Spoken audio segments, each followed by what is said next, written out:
नमस्कार। आज हम एक बड़ा और दिलचस्प सवाल लेकर आए हैं। कानून की नज़र में हमारी सरकार कितनी ताकतवर है और कितनी जवाबदेह है? क्या सरकार पर केस हो सकता है? क्या सरकारी अधिकारी, आप कह सकते हैं, अपनी कुर्सी का फ़ायदा उठाकर किसी भी जिम्मेदारी से बच सकते हैं? इन्हीं सवालों के जवाब ढूंढने के लिए हम भारत के संविधान के कुछ अहम हिस्सों में जा रहे हैं, खासकर भाग 12, अनुच्छेद 294 से 300 तक। हमारे पास जो स्रोत हैं वो इन्हीं प्रावधानों और हाँ, कुछ अदालती फैसलों पर आधारित हैं। हमारा मकसद है ये समझना कि केंद्र और राज्य सरकारें संपत्ति कैसे संभालती हैं, दूसरों के साथ कानूनी समझौते मतलब कॉन्ट्रैक्ट कैसे करती हैं, और सबसे जरूरी, उनकी गलतियों के लिए उन्हें कब और कैसे जिम्मेदार ठहराया जा सकता है। तो चलिए शुरू करते हैं। बिल्कुल। सबसे पहली बात जो समझनी है वो ये कि संविधान हमारी सरकारों को, मतलब केंद्र सरकार, यूनियन ऑफ इंडिया, और राज्य सरकारों को एक खास दर्जा देता है। इन्हें विधिक व्यक्ति माना जाता है, ज्यूरिस्टिक पर्सन। विधिक व्यक्ति, ये सुनने में थोड़ा कानूनी सा लगता है। आसान शब्दों में इसका क्या मतलब है? क्या ये किसी कंपनी जैसा है? हाँ, काफी हद तक। जैसे एक कंपनी अपने नाम पर प्रॉपर्टी खरीद सकती है, लोन ले सकती है या किसी पर केस कर सकती है, वैसे हमारी सरकारें भी कानूनी तौर पर संपत्ति रख सकती हैं, कॉन्ट्रैक्ट कर सकती हैं, दूसरों पर मुकदमा कर सकती हैं, और हाँ, उन पर भी मुकदमा किया जा सकता है। अच्छा, यानी सरकार कानून से ऊपर नहीं है। और जब सरकार पर केस होता है तो किसके नाम से होता है? भारत सरकार के नाम से या कुछ और? नहीं, देखिए, अनुच्छेद 300 कहता है कि केस यूनियन ऑफ इंडिया या संबंधित राज्य के नाम से होगा, जैसे स्टेट ऑफ उत्तर प्रदेश। ये एक तकनीकी बात है पर जरूरी है। ये दिखाता है कि मुकदमा एक स्थायी कानूनी इकाई के खिलाफ है, न कि उस वक्त की चुनी हुई सरकार के खिलाफ। समझ गया। तो सरकार एक कानूनी इकाई है। ठीक है। अब बात करते हैं सरकारी संपत्ति के। सरकारों के पास इतनी जमीन, इमारतें, इतना पैसा, ये सब आता कहाँ से है? संविधान में इसके कई तरीके बताए गए हैं। पहला है उत्तराधिकार, मतलब सक्सेशन। अनुच्छेद 294 और 295 कहते हैं कि आजादी के समय और जब संविधान लागू हुआ तो जो भी संपत्ति पहले ब्रिटिश भारत की सरकार या देसी रियासतों के पास थी, वो अपने आप भारत की नई केंद्र या राज्य सरकारों को मिल गई। और हाँ, पुरानी देनदारियां भी। अच्छा, मतलब विरासत में मिली संपत्ति। ये तो सीधा है। और क्या तरीके हैं? एक दिलचस्प तरीका है राजगामित्व, व्यपगत और स्वामीहीन संपत्ति। बोना वैकल्टिया? बिल्कुल। अनुच्छेद 296 के मुताबिक अगर किसी व्यक्ति की मृत्यु हो जाती है और उसका कोई वारिस नहीं है, या फिर कोई कानूनी अधिकार इस्तेमाल न करने से खत्म हो जाता है, मतलब लैप्स हो जाता है, या कोई ऐसी प्रॉपर्टी मिलती है जिसका कोई मालिक ही ना हो, तो वो संपत्ति सरकार की हो जाती है। अरे वाह! यानी अगर किसी का कोई वारिस ना हो तो उसकी प्रॉपर्टी सीधे सरकार की? ये तो मुझे पता नहीं था। ये केंद्र सरकार को मिलती है या राज्य सरकार को? अगर वो संपत्ति किसी राज्य की सीमा के अंदर है तो उस राज्य सरकार को, वरना केंद्र सरकार को। उसूल ये है कि बिना मालिक की चीज आखिरकार समाज की यानी सरकार की होती है। ठीक है, समझ गया। और समुद्र के नीचे जो दौलत है उसका क्या? मिनरल्स वगैरह? हाँ, अनुच्छेद 297 समुद्री संपत्ति यानी सी वेल्थ की बात करता है। भारत के तट से लेकर 200 समुद्री मील तक का जो समुद्री इलाका है, जिसे हम टेरिटोरियल वाटर्स, कॉन्टिनेंटल शेल्फ और एक्सक्लूसिव इकोनॉमिक जोन कहते हैं, उसके नीचे की सारी जमीन, खनिज और दूसरी कीमती चीजें केंद्र सरकार की संपत्ति है। किनारे बसे राज्य इस पर अपना हक नहीं जता सकते। मतलब समंदर का खजाना देश का है, किसी एक राज्य का नहीं। ठीक है। अच्छा, पर अगर सरकार को किसी की निजी जमीन चाहिए हो, मान लीजिए सड़क बनानी है या कोई फैक्ट्री लगानी है, उसके लिए कानून द्वारा अनिवार्य अधिग्रहण का रास्ता है, कंपल्सरी एक्विजिशन बाय लॉ। संसद या राज्य की विधानसभा दोनों कानून बनाकर निजी संपत्ति को सार्वजनिक उद्देश्य के लिए ले सकती हैं। यहाँ ये याद रखना जरूरी है कि 1978 के 44वें संविधान संशोधन के बाद संपत्ति का अधिकार अब मौलिक अधिकार नहीं रहा। हाँ, ये बहुत बड़ा बदलाव था। तो क्या अब सरकार बिना मुआवजा दिए किसी की जमीन ले सकती है? ज्यादातर मामलों में हाँ। देखिए, कानून में मुआवजे का प्रावधान हो सकता है, पर संविधान अब इसे अनिवार्य नहीं बनाता। सिर्फ 2 अपवाद हैं जहां मुआवजा देना ही पड़ेगा। पहला, अगर सरकार किसी अल्पसंख्यक शिक्षण संस्थान की जमीन लेती है, और दूसरा, अगर सरकार किसी किसान की अपनी खेती वाली जमीन लेती है, वो जमीन जो कानून द्वारा तय सीमा के अंदर हो। बस इन 2 मामलों में मुआवजा देना संवैधानिक जरूरत है। ओके। और क्या सरकार बाजार से भी प्रॉपर्टी खरीद सकती है, जैसे हम और आप खरीदते हैं? हाँ, बिल्कुल। अनुच्छेद 298 सरकारों को अपनी कार्यकारी शक्ति, मतलब एग्जीक्यूटिव पावर, का इस्तेमाल करके संपत्ति खरीदने, रखने, बेचने का अधिकार देता है। इतना ही नहीं, सरकारें चाहें तो व्यापार या बिजनेस भी चला सकती हैं, कहीं भी, अपने राज्य में या किसी दूसरे राज्य में भी। ठीक है, तो सरकार कई तरीकों से संपत्ति हासिल कर सकती हैं और उसका प्रबंधन कर सकती हैं, यह स्पष्ट है। अब आते हैं कॉन्ट्रैक्ट्स पर। सरकारी ठेके और समझौते, क्या इनके लिए कोई खास नियम है? हाँ, बिल्कुल है। अनुच्छेद 299 सरकारी कॉन्ट्रैक्ट्स के लिए बहुत सख्त नियम बताता है। 3 शर्तें हैं जो पूरी होनी ही चाहिए, वरना वो कॉन्ट्रैक्ट कानूनी तौर पर मान्य नहीं होगा, वॉइड हो जाएगा। पहला, कॉन्ट्रैक्ट राष्ट्रपति केंद्र के मामले में या राज्यपाल राज्य के मामले में के नाम पर होना चाहिए, ऐसा दिखना चाहिए। दूसरा, इसे राष्ट्रपति या राज्यपाल की तरफ से ही किया जाना, मतलब एग्जीक्यूट किया जाना चाहिए। और तीसरा, इसे वही व्यक्ति साइन करे जिसे राष्ट्रपति या राज्यपाल ने इस काम के लिए ऑथराइज किया हो और उसी तरीके से करे जैसा बताया गया हो। ये शर्तें तो काफी औपचारिक, मतलब फॉर्मल लगती हैं। इनका मकसद क्या है? क्यों इतनी सख्ती? देखिए, ये सख्ती इसलिए जरूरी है ताकि सरकारी कामकाज में पारदर्शिता और जवाबदेही बनी रहे।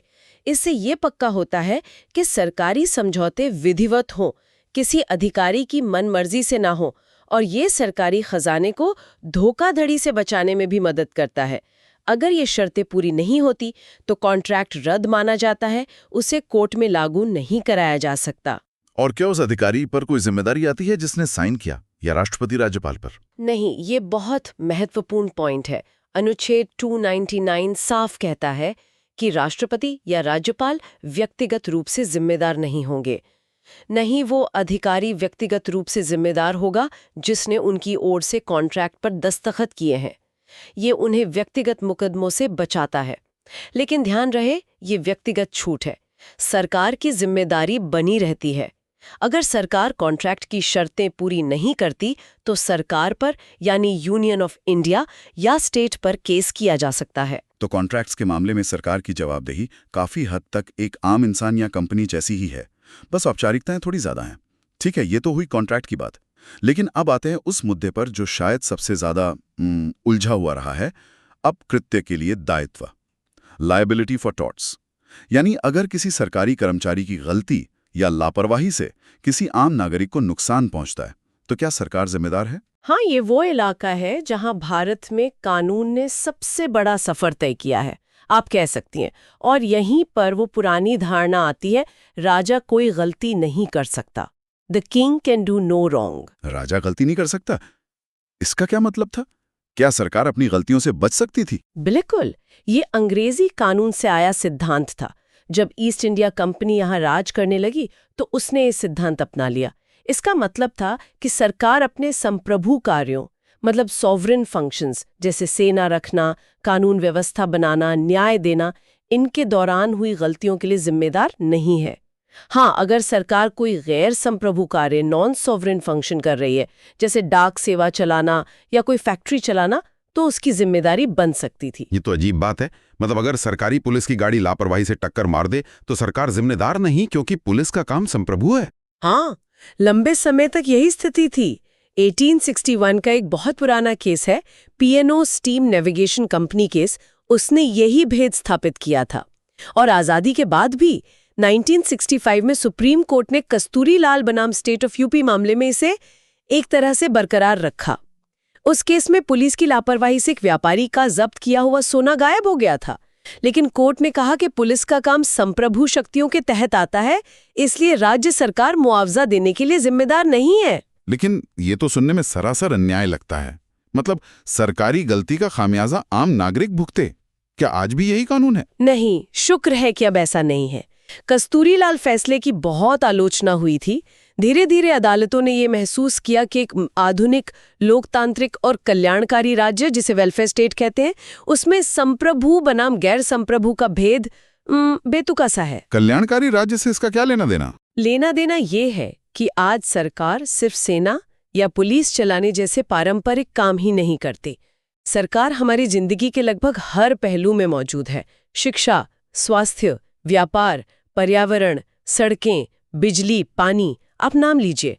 तो जब सरकार इतने सारे काम कर रही है तो वो ये कहकर कैसे बच सकती है कि उसकी गलती संप्रभु कार्य के दौरान हुई? इस सोच में बड़ा बदलाव आया 1994 के नागेंद्र राव एंड कंपनी बनाम state of Andhra Pradesh case में। सुप्रीम कोर्ट ने साफ कहा कि ये पुराना भेद अब ज्यादा मायने नहीं रखता। अगर राज्य के कर्मचारियों की लापरवाही से नागरिक को नुकसान होता है तो राज्य को जिम्मेदार होना होगा। कोई भी सभ्य व्यवस्था सरकार को ये कहने की इजाजत नहीं दे सकती कि हम संप्रभु हैं इसलिए हम कुछ भी करें। तो क्या कोर्ट ने ये संप्रभु प्रतिरक्षा मतलब सॉवरेन इम्यूनिटी पूरी तरह खत्म कर दी? वन से रक्षा इनको छोड़कर बाकी सभी कामों में सरकार की जिम्मेदारी बनती है। इसके बाद कॉमन कॉज का मामला आया 1999 में, फिर चल्ला रामकृष्ण रेड्डी मामला 2000 में। इन मामलों में सुप्रीम कोर्ट ने इस बात को और पुख्ता किया। कोर्ट ने माना कि कस्तूरीलाल वाला फैसला अब एक तरह से अप्रासंगिक हो गया है, प्रभावी नहीं रहा। तो मतलब अब वो राजा गलती नहीं कर सकता वाली बात लगभग खत्म हो गई है। आज का सिद्धांत क्या है सार में? सार यही है कि अब सरकार अपने कर्मचारियों की लगभग सभी गलतियों यानी अपकृत्यों के लिए जिम्मेदार है, चाहे वो काम पारंपरिक रूप से संप्रभु माना जाता हो या गैर संप्रभु। अगर सरकारी डॉक्टर की लापरवाही से मरीज को नुकसान होता है, या सरकारी इंजीनियर के गलत डिजाइन से पुल गिरता है, या पुलिस हिरासत में किसी के साथ गलत होता है, तो अब सरकार अपनी जिम्मेदारी से आसानी से नहीं बच सकती। उसे मुआवजा देना पड़ सकता है। ये नागरिक अधिकारों के लिहाज से बहुत बड़ा और सकारात्मक कदम है। ये वाकई राहत की बात है कि जवाबदेही बढ़ी है। अब आखिरी सवाल पर आते हैं। क्या सरकारी अधिकारियों पर यानी अफसरों पर व्यक्तिगत रूप से केस किया जा सकता है? क्या उन्हें कोई खास कानूनी कवच या छूट इम्यूनिटी मिली हुई है? हाँ, ये भी एक जरूरी पहलू है। संविधान और कुछ दूसरे कानून अलग अलग अधिकारियों को अलग अलग स्तर की सुरक्षा देते हैं। सबसे ऊपर है राष्ट्रपति और राज्यपाल। अनुच्छेद 361 उन्हें काफी मजबूत सुरक्षा देता है। पहला, उनके सरकारी कामों के लिए ऑफिशियल एक्ट्स। जब तक वे पद पर हैं या उसके बाद भी उन पर किसी भी अदालत में कोई कार्रवाई नहीं हो सकती। अगर उनके किसी सरकारी फैसले से किसी को शिकायत है तो वो राष्ट्रपति या राज्यपाल पर नहीं बल्कि केंद्र सरकार या राज्य सरकार पर केस कर सकता है। हाँ, इसका एक अपवाद है महाभियोग की प्रक्रिया। दूसरा, उनके निजी कामों के लिए पर्सनल एक्ट्स। जब तक वे पद पर हैं उनके खिलाफ कोई फौजदारी मतलब क्रिमिनल कार्रवाई शुरू नहीं की जा सकती, ना ही उन्हें गिरफ्तार या जेल भेजा जा सकता है। हाँ, दीवानी मामलों में सिविल केसेस में उनके निजी कामों के लिए केस हो सकता है, लेकिन उसके लिए भी 2 महीने का नोटिस देना जरूरी है। यानी राष्ट्रपति और राज्यपाल को काफी हद तक कानूनी कार्रवाई से सुरक्षा मिली हुई है। मंत्रियों के बारे में क्या? उन्हें भी ऐसी छूट है? नहीं, मंत्रियों को उनके सरकारी कामों के लिए ऐसी कोई सीधी संवैधानिक छूट नहीं है। लेकिन यहाँ एक आप कह सकते हैं पेच है।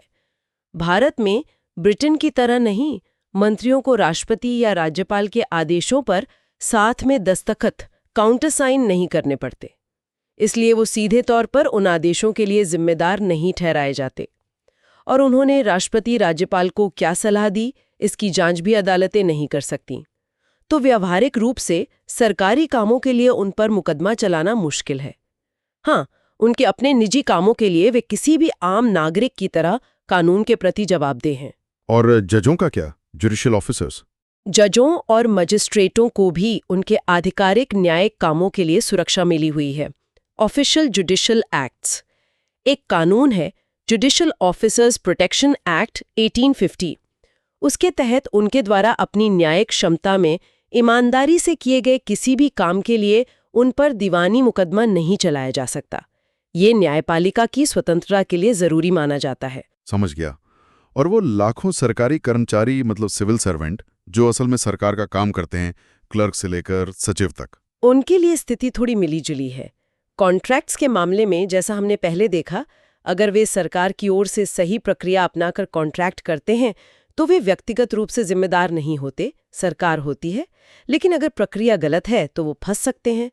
गलतियां या लापरवाही टॉर्ट्स के लिए पहले उन्हें भी संप्रभु कार्यों के लिए कुछ छूट मिलती थी, पर अब वो दायरा बहुत सिकुड़ गया है। ज्यादातर मामलों में अगर उनकी गलती से नुकसान होता है तो सरकार जिम्मेदार होगी, पर हाँ, कुछ मामलों में उन पर भी कार्रवाई हो सकती है और उनके लिए कुछ प्रक्रियात्मक सुरक्षा भी है। जैसे उनके सरकारी काम से जुड़े मामलों में दीवानी केस करने से पहले 2 महीने का नोटिस देना जरूरी है, और कुछ मामलों में खासकर फौजदारी केस के लिए सरकार से, मतलब राष्ट्रपति या राज्यपाल से पूर्व अनुमति लेनी पड़ सकती है। बहुत खूब। तो आज हमने समझा कि भारतीय कानून में सरकार सिर्फ एक शासक नहीं, बल्कि एक कानूनी इकाई भी है। उसके पास संपत्ति रखने, कॉन्ट्रैक्ट करने के नियम हैं, और सबसे अहम उसकी जवाबदेही भी है। खासकर लापरवाही या गलतियों यानी अपकृत्यों के मामले में वो पुरानी राजा वाली छूट अब लगभग खत्म हो चुकी है, जो एक अच्छी बात है। और अलग अलग सरकारी पदों पर बैठे लोगों को कानून ने अलग अलग स्तर की सुरक्षा दी है, जिसका मकसद शायद पद की गरिमा बनाए रखना और उन्हें बिना डरे काम करने देना है। बिल्कुल, और ये पूरी बातचीत एक सोचने वाले सवाल पर खत्म होती है शायद। हमने देखा कि न्यायपालिका ने संप्रभु और गैर संप्रभु कामों के फर्क को काफी हद तक धुंधला कर दिया है, खासकर जब जिम्मेदारी तय करने की बात आती है। तो सवाल ये है कि क्या भविष्य में जब सरकार कल्याणकारी राज्य के तौर पर और भी ज्यादा काम करेगी तो इस फर्क को पूरी तरह मिटा देना चाहिए? क्या सरकार और एक आम नागरिक की कानूनी जिम्मेदारी बिल्कुल एक जैसी होनी चाहिए, या सरकार की विशेष शक्तियों और भूमिका को देखते हुए कुछ अंतर बने रहने चाहिए? इस पर बहस जारी रह सकती है।